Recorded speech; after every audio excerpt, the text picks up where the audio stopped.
Today we'll talk about how can you enable this sign or know how you can do that on your eToro app. So you just follow these ways, then it's going to work with you. So all you have to do, you just go here, you go above this sign, click on it.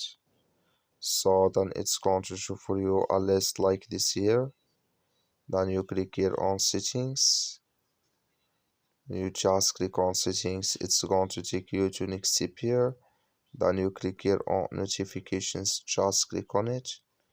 So then it's going to take you to this list. Then all you have to do now, just click here on eToro money. Then you come here to account and visa card details, just click in this sign. Like you see this color show for us, that's mean here account and visa card details enable with us now.